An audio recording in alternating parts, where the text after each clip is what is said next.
नमस्ते। मैं राजश्री स्वामी, सहायक आचार्य राजनीति विज्ञान, राजकीय महाविद्यालय श्री डूंगरगढ़। हम ब्रिटिश संविधान के बारे में सामान्य परिचय ले चुके हैं। आज हम ब्रिटिश संविधान के प्रमुख स्रोतों के बारे में पढ़ेंगे।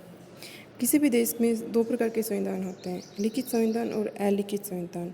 लिखित संविधान वो होता है जो किसी संविधान सभा के द्वारा एक निश्चित दस्तावेज के रूप में बनाया जाता है और उसमें प्रशासन की समस्त क्रियाओं के बारे में, उसके स्वरूप के बारे में उस संविधान में उस दस्तावेज में जानकारी होती है। और अलिखित संविधान वो होता है जिसका सर्वश्रेष्ठ उदाहरण है वो ब्रिटेन का संविधान है। इस समय अलिखित संविधान में नियम कानून एक दस्तावेज के रूप में बंधे हुए नहीं होते, बल्कि ये निरंतर विकसित होते हुए रहते हैं।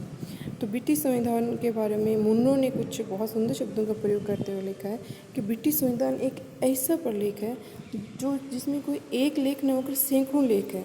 ये एक स्रोत से बना संविधान नहीं है, बल्कि इसमें अनेक स्रोत मिलकर विकसित हुए हैं। तो लिखित संविधान ब्रिटेन में, हालांकि ब्रिटेन में बहुत कुछ कम लेकिन कुछ मात्रा में लिखित स्रोत भी मिलते हैं, जिनमें हम देखें तो सबसे पहले आता है अधिकार पत्र एवं युग प्रवर्तक घटनाएं।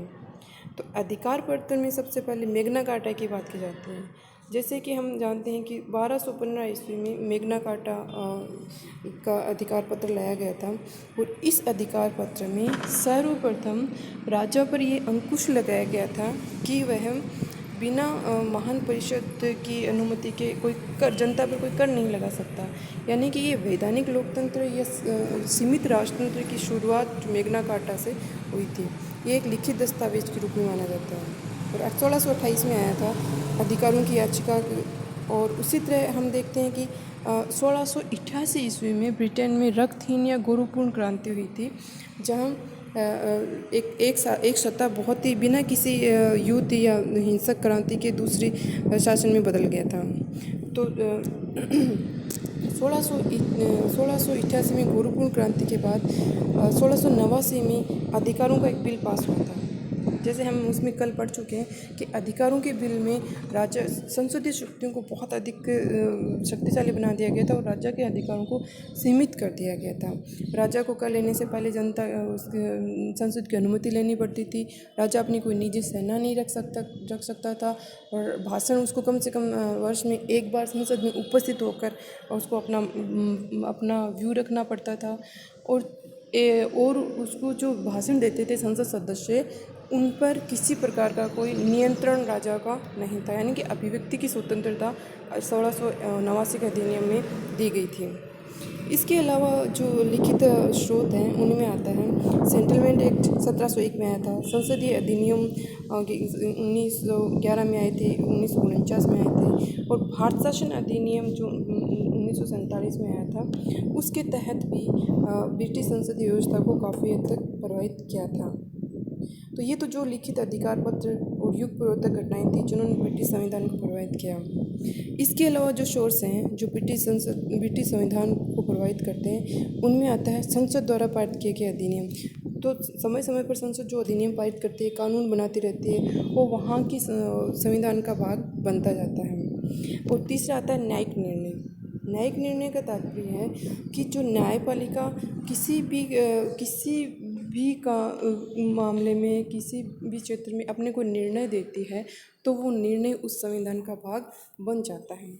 हम भी हमारे देश में देखते हैं कि जहाँ संविधान अस्पष्ट होता है या कोई नासमझ की स्थिति उत्पन्न होती है, तो हम अपने संविधान के माध्यम से उसको जो क्लियर नहीं है जो सिचुएशन, उसको दूर करने की कोशिश करते हैं और वहाँ हम न्यायपालिका से परामर्श लेकर उसके सुझाव के अनुसार ही कोई कार्य किया जाता है। तो उसी तरह से ब्रिटेन में भी न्यायपालिका के जो निर्णय आते हैं, न्यायपालिका समय समय पर जो कानून पारित करती है, निर्णय देती है, वो वहाँ के संविधान का हिस्सा बन जाते हैं।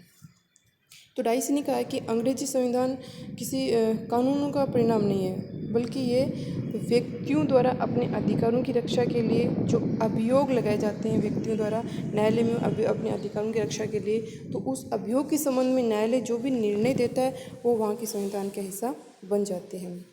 इसके लिए हम देखते हैं कि ब्रिटिश संविधान चूँकि अलिखित है, कहीं भी स्पष्ट रूप से इसके दस्तावेज उसमें उपलब्ध नहीं है, तो समय समय पर ब्रिटेन के जो राजनीतिक विद्वान हैं, संविधान के विद्वान हैं, उन्होंने ब्रिटिश संविधान पर कुछ टीकाएँ लिखी हैं। तो उन टीकाओं को भी ब्रिटिश संविधान का स्रोत माना जाता है, जिनमें सबसे प्रमुख है एंसन ने लिखी थी law and custom of the constitution. तो इस टीका को ब्रिटिश संविधान का सबसे महत्वपूर्ण भाग माना जाता है, का लिखित दस्तावेज के रूप में माना जाता है। और दूसरी बेजोट ने लिखी थी इंग्लिश कॉन्स्टिट्यूशन। यह भी एक बहुत महत्वपूर्ण टीका है जो ब्रिटिश संविधान पर लिखी गई थी। और पांचवा स्रोत है जो ब्रिटिश संविधान के तहत आता है, वो एक सामान्य विधि। सामान्य विधि का तात्पर्य ऐसे वैधानिक नियमों से है जो बिना किसी संसद के प्रयत्न के उत्पन्न हो जाते हैं और समय बीतने के साथ साथ वो देश के कानून का हिस्सा बन जाते हैं। और जिसे हम साधारण भाषा में रीति रिवाज भी कह सकते हैं। और क्योंकि रीति रिवाज इसलिए क्योंकि सम्राट या संसद ने इनको पारित नहीं किया, उन्होंने इसको नहीं बनाया, क्योंकि ये समय परंपरागत रूप से चली आ रही है, तो सामान्य विधि के रूप में इसको न्यायाधीश भी अपने कानून के रूप में इनका प्रयोग करने लग जाते हैं। और छठा जो स्रोत है ब्रिटिश संविधान का, वो होता है रूढ़ियाँ तथा परंपराएं। हमने पहले भी पढ़ा था कि ब्रिटिश लोग हैं वो बहुत परंपरावादी हैं और परंपराओं को बहुत पसंद करते हैं। तो परंपराओं को पसंद होने के कारण बहुत से ऐसे कानून हैं, नियम हैं जो परंपराएं चूँकि अलिखित होती है, वो तो पीढ़ी दर पीढ़ी चलती रहती है, तो अलिखित जो परंपराएं हैं वो ब्रिटिश संविधान का हिस्सा बन जाते हैं। जैसे कि हमने पढ़ा कि ब्रिटिश संविधान में ये कहीं नहीं लिखा कि मंत्रिमंडल का अध्यक्ष है वो प्रधानमंत्री होगा, लेकिन चूँकि बेजोट ने जब मंत्रिमंडल की अध्यक्षता करी थी तो वो पहले प्रधानमंत्री कहलाए थे ब्रिटिश राज्य के।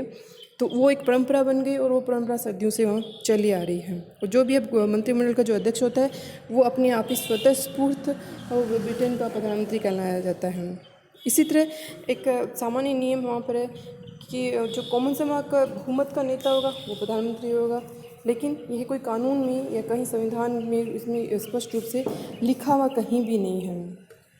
कॉमन सभा का जो अध्यक्ष होता है, जिसे हम लोकसभा के अध्यक्ष या स्पीकर जो कहते हैं हमारे देश में, वो हमारे यहाँ एक बार चुनने के बाद दोबारा भी एक बार चयन किया जा सकता है। लेकिन कॉमन सभा का जो अध्यक्ष होता है, हाउस ऑफ कॉमन्स का जो अध्यक्ष होता है ब्रिटेन में, वो एक बार जब हाउस ऑफ कॉमन्स का अध्यक्ष के पद को संभाल लेता है तो फिर उस सक्रिय राजनीति से बिल्कुल अपने आप को अलग कर लेता है। वो अपने आप को एक निष्पक्ष रूप से उसका अध्यक्ष बनाता है हाउस ऑफ कॉमन्स का।